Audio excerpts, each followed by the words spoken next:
የአያቶላ ካሚኒ ልጅ ሙጅታባ ካሚኒ ከአባቱ ጥቃት በኋላ የኢራን ከፍተኛ መሪ ሆኖ ተመርጧል። በዩኤስ እና በእስራኤል ጥቃት የተገደሉት የኢራኑ አያቶላ አሊ ካሚኒ ልጅ ሙጅታባ ካሚኒ በምትካቸው ተመርጧል። ሙጅታባ በኢራን ውስጥ እውቅና የለውም። ወደ መንግስት መስሪያ ቤትም ሆነ የአደባባይ ንግግሮች ኦር ኢንተርቪው ሲሰጥ አይታይም። ስለሱ በጣም ጥቂት የሚባሉ ፎቶና ቪዲዮዎች ብቻ ናቸው ያሉት። ነገር ግን በአንዳንድ ሾልኮ በወጡ መረጃዎች መሰረት ከፍተኛ የሚባሉ የኢራን ትዕይንቶች ጥቃቶች ላይ ይህ ነው የማይባል ተጽዕኖ የነበረው ሰው ነው። ሆኖም የእርሱ ምርጫ አሁንም አከራካሪ ነው።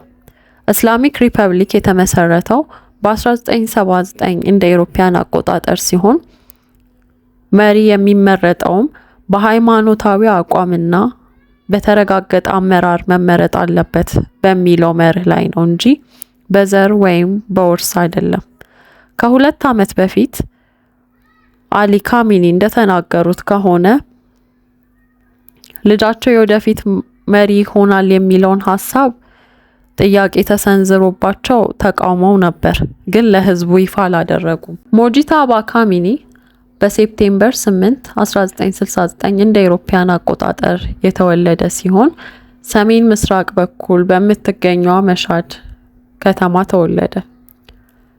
ለአሊ ካሚኒ ሁለተኛ ልጃቸው ሲሆን በአጠቃላይ 6 ልጆች ነበራቸው። ሁለተኛ ደረጃ ትምህርቱን በቴህራን አላቪ ትምህርት ቤት ተምሮ በኢራን እና ኢራቅ ጦርነት ጊዜ በውትድርና ለጥቂት ጊዜ አገልግሏል።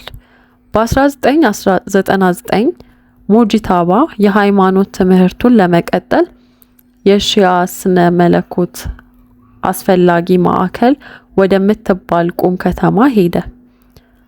እስከዚህ ጊዜ ድረስ የሃይማኖት ልብስ አለመልበሱና በ30 ዓመቱ ወደ ሴሚናሪ ለመግባት ለምን እንደወሰነ አይታወቅም። ሙጅታባ በመካከለኛ ደረጃ ላይ ያሉ የሃይማኖት መሪ ሲሆን በተቀባይነቱ ላይ እንቅፋት ሊሆን ይችላል ተብሎ እየተወራ ይገኛል።